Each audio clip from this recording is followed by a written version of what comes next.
Who are you? Without a job title, without the name, I'm talking about like the internal story of who you are. The part that kind of whispers to you in the dark, the one that decides what you deserve in life. It decides what's possible, what you are allowed to want. That is our identity. It's pretty much the control panel for all of the decisions that we make throughout our life. So if we want to learn about persuasion, persuasion is not about convincing someone of something new. It's about giving them a new story. So it's a story that their brain is desperate to believe. But first, I want to tell you about the brain's permission system. Most of your brain is kind of like a little bouncer at a nightclub. Nothing is gonna get in there without permission, but that permission is not logical. The permission for our brain is emotional, tribal. It has full alignment with our identity. So when somebody hears a message that conflicts with who they believe they are, it physically hurts. And we call that cognitive dissonance. It is a stress alarm in the anterior cingulate cortex. Your brain is kind of scrambling to shut it down by either changing the behavior that's contradicting or rewiring the identity to match up with it. People almost never change behavior first. They recode the entire story to end the pain. They say something like, yeah, but everyone else does it. It's not lying, it's just reframing. Or I had no choice, or I was just following orders, or I was doing what everybody else was doing. And that's dissonance resolved.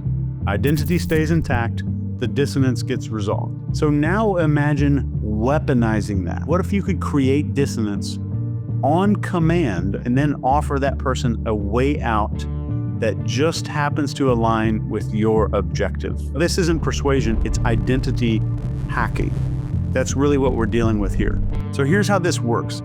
You start by triggering the 3 most fragile identities that people carry. I'm a good person, I am not easily fooled, and I know who I am. If you can create tension inside of any of those, just a little spark of tension, the brain starts scrambling to put the fire out. And that's what's happening inside your head. But you've already built rapport with somebody. You've shown confidence with somebody. You've embodied this calm composure that we talk about so often. You become the exit, the permission structure. The second point here is your identity is elastic, but it's only elastic with safety. Identity only shifts when it feels safe to do it.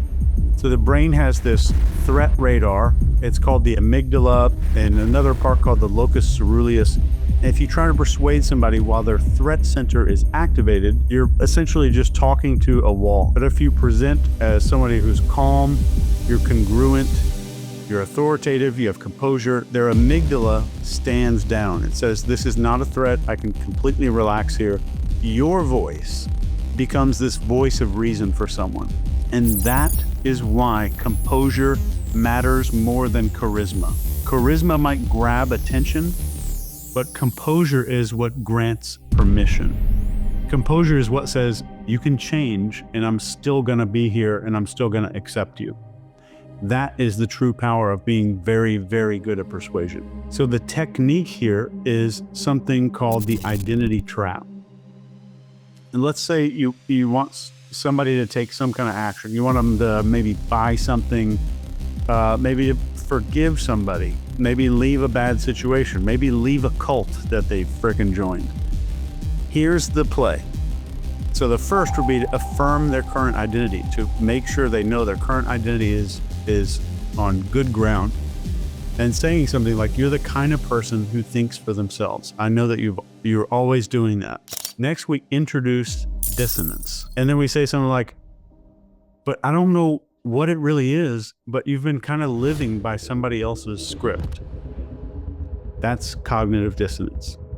Then we build some kind of emotional gravity into this whole thing. And we say something like, you feel it every time that you hesitate, the tension in your chest. That's not fear, it's your real self trying to break through. and we offer something like an exit. And the exit might be, you already know what needs to happen. The only thing left is permission, and you have it now. And if you watch what happens, the shoulders drop, the eyes blink less, the breathing deepens, the brain is rewiring itself. And this is all happening in real time. The final, most powerful weapon is, most people think persuasion is about pushing somebody or like manipulating them, kind of like pushing them into this new idea. It's absolutely wrong. This is about letting somebody step into a new version of themselves because they feel safe doing it. True persuasion is permission. That's it. So you're creating that safety with composure, with empathy, and with authority. And we're manufacturing that little tension there with some kind of dissonance, the bridge between who they are and who they want to be.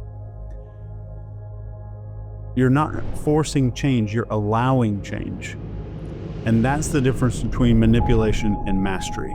The next time you want to change somebody's behavior, don't search for all these clever little tricks and words and tactics. Let me get a script. Don't try to out-logic them. It's never about logic. So instead of doing all of that, go primal, go back to the ancestors. Speak to who they think they are. Create just enough dissonance to spark a little discomfort. Become the safe haven for resolving that cognitive dissonance, and then give them permission. All of these skills compound over time. It's a lot like learning to play an instrument. There's no 20-minute video on the entire internet that will ever be created that's going to allow you to play guitar. That instrument that you decided here, that you're here tonight to learn to play, is the human brain.